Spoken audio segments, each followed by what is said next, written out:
If you clicked on this video to get better at high rounds on World at War Nacht Der Untoten, then you've come to the right place. This is the ultimate strategy guide for World at War Nacht. I'll show and teach you everything you need to know from a beginner all the way to an expert, including common mistakes, what to do in certain situations, as well as tips and mental strategies to stay motivated, and also explain what strategies are used in world record runs and how to run them. Alright, let's get right into it. First, let me put up timestamps so you can learn what you want. However, if you're brand new and want to learn everything, I would highly suggest not skipping through the video, especially the first and most important lesson, common mistakes. One of the most common mistakes I see casual zombie players make is running high round strategies on low rounds. This is a massive issue because on rounds 20 to 30, and sometimes 40, running full hordes is a terrible idea because of the spawn rate. You see, the max spawn rate for zombies doesn't start until round 64. Essentially, you're better off running a low to mid round strategy until you reach near round 64.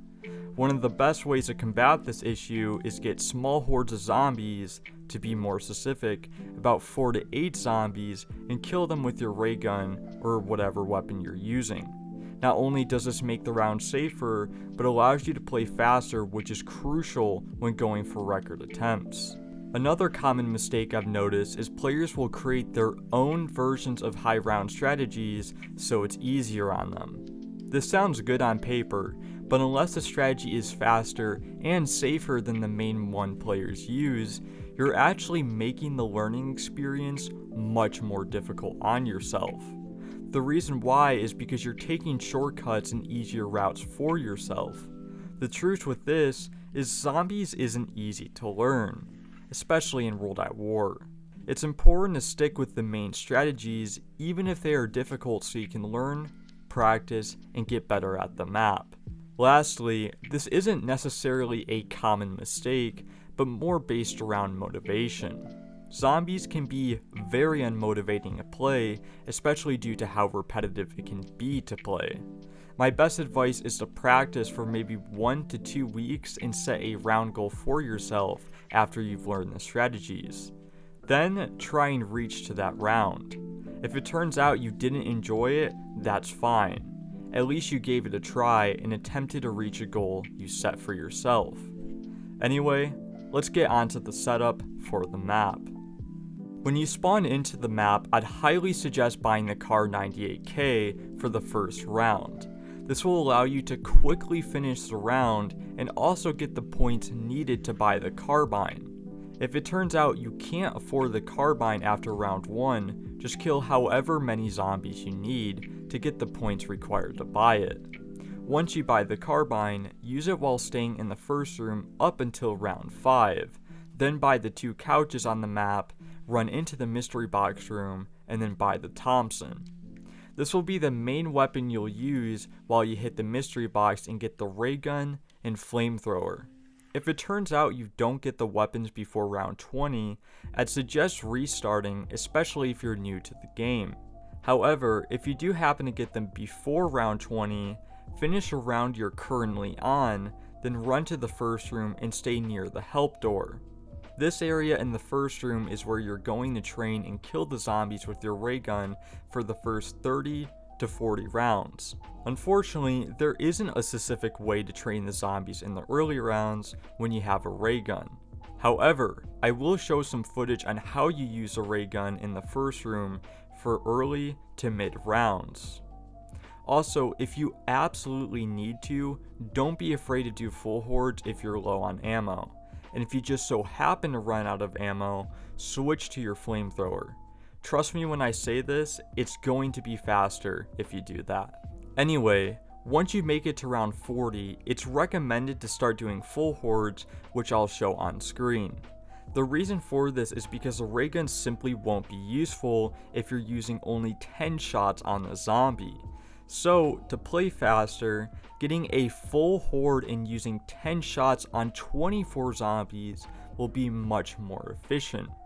Also, you'll use a ray gun up until round 60. If you happen to run out of ammo before 60, just use a flamethrower. Now, if you do make it to round 60, leave one zombie so you can trade out the ray gun for the Thompson. Once you do that, kill the zombie and run back to the first room. You will now do full horde ups with the flamethrower and only kill the zombies with the flamethrower. So, if that's the case, then what was the point of buying the Thompson?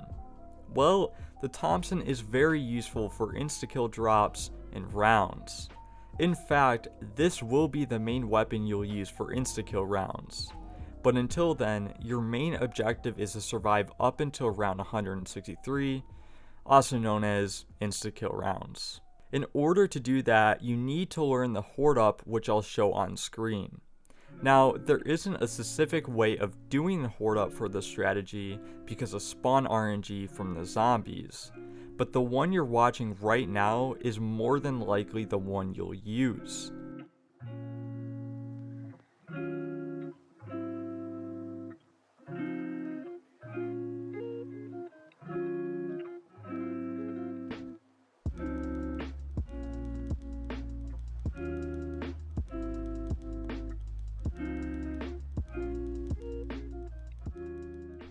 If you're still struggling to understand the horde up, I'll leave a link to a video of the horde up in the description.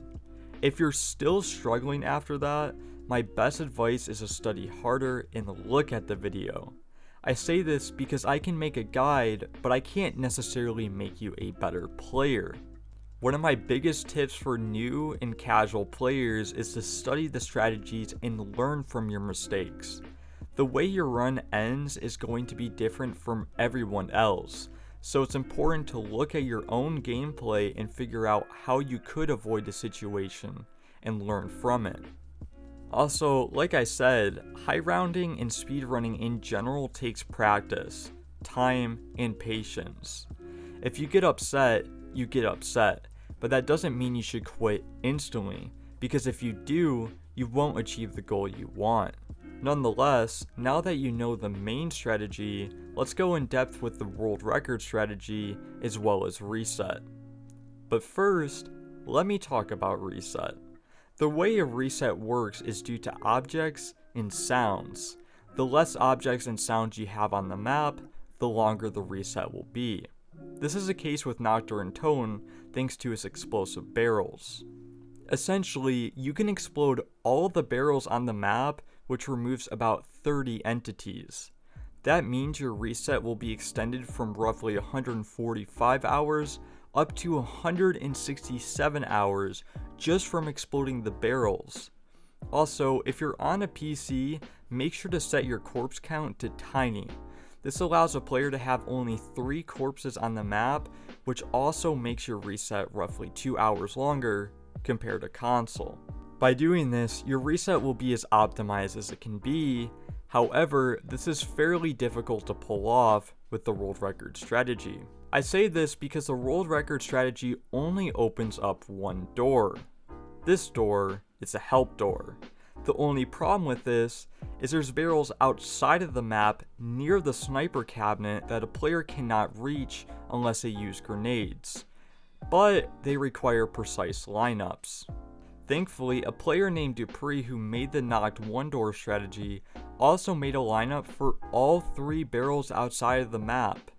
I'll show the lineups on screen, but if you want to see the full video, I'll leave a link in the description so you can watch it and review it until you've consistently exploded the barrels. Other than that, every other barrel is inside the map and can be exploded in the spawn room and near the Thompson wall buy.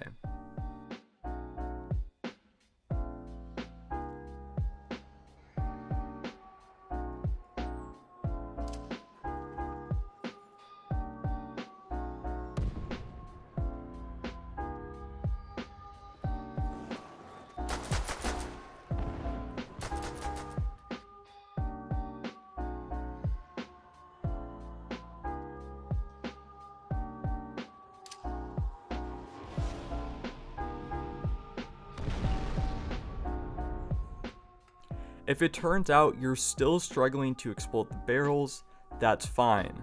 Let's just focus on the world record strategy. First, camp in the first room until the end of round 4. Once you do this, run to the help door and open it. This will be the only door you'll open the entire game. Once you do this, buy the Thompson and hit the mystery box until you get the ray gun. These will be the 2 weapons you'll use until you reach round 30. However, if it just so happens you get the flamethrower before round 30, trade it out for a different weapon in the box until you get the ray gun. After this, you'll train in the box room while killing the zombies. But this is way easier said than done. You see, the early rounds have extremely unpredictable spawns thanks to the slow spawn rate. Also, the mystery box room is much smaller compared to the first room, so what you need to do is adapt to certain situations. This obviously will be very difficult when you're trying the strategy for the first time, but from experience, you will progressively get better. Furthermore, a good tip I like to give to newer players for early rounds is to train around the 2 closest pillars next to the box. This will allow a player such as yourself to kill the zombies at a fast pace. However, if you want to play even faster, what you could do is train in the first room with the help door open for the first 30 rounds. Although, this is not recommended as it requires lots of RNG, skill, and experience to be able to consistently run this early round strategy. So, don't be upset if you have to stay in the mystery box room the entire game. Anyway, once you make it to round 30, hit the mystery box for the flamethrower, but make sure you keep your ray gun. Once you get the flamethrower, that's when the strategy starts to change up a bit. You'll still try to train near the 2 pillars, however after round 35 it becomes increasingly difficult to do this. So you might need to train the zombies around the entire mystery box room depending on the situation. I'll also show footage on the screen so you can get an idea of what I'm talking about.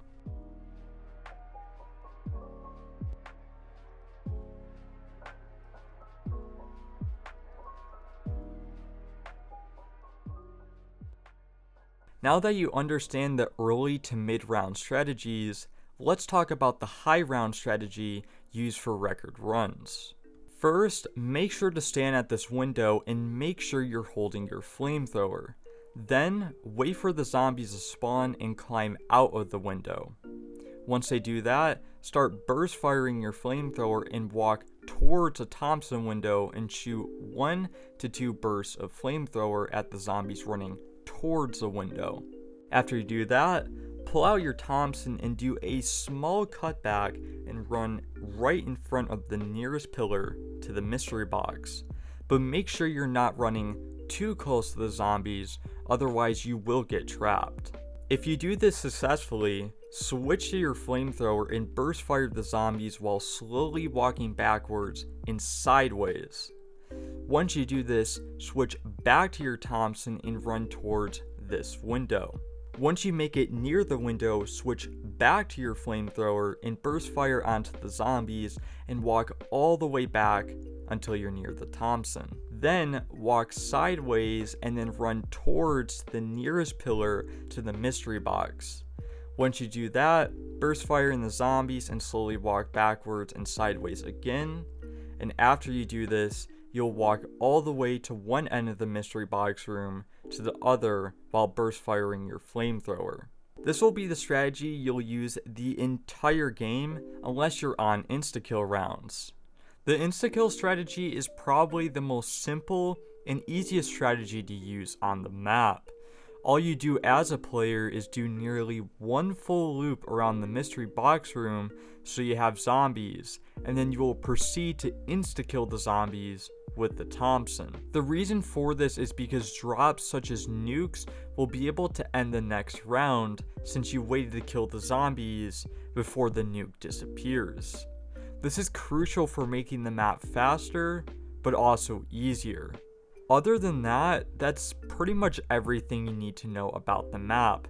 There aren't many strategies on this map and it's very bare bones, so it should be relatively easy for you to learn the main strategy. However, if you're still struggling, don't be afraid to ask me questions on my YouTube livestream. And yes, if you're wondering, I typically stream every day, so it should be fairly easy to stop by. If it so happens that I'm not streaming, your best bet would to join my Discord and ask myself or another person for guidance, or you can personally DM me on my Twitter. Although, don't expect me to respond to everyone. Reality is, after watching this guide, you pretty much learned everything you need to know about this map. Though, there's some tools that can help you, such as the Instakill spreadsheet. This spreadsheet goes all the way up to round 5,000 and will let you know when an Instakill round occurs or doesn't occur. Furthermore, there's a website called Zombicus, which allows players to track their drops, gobblegums, as well as calculating your SPH, and a strategy database. This is extremely useful if you want to see footage and learn all the strategies for each map on literally every single COD Zombies game. And lastly, COD Records. This is a fairly new site which is still in its beta stages at the time this video is released, but it has arguably one of the best discords for discussing and asking questions about zombie high rounds, or really any record. Also, since this is a website, it allows you to submit records and have your own profile. Because of how useful these tools and websites are, I'll leave a link to all of them in the description below. Anyway, good luck and have fun. Peace.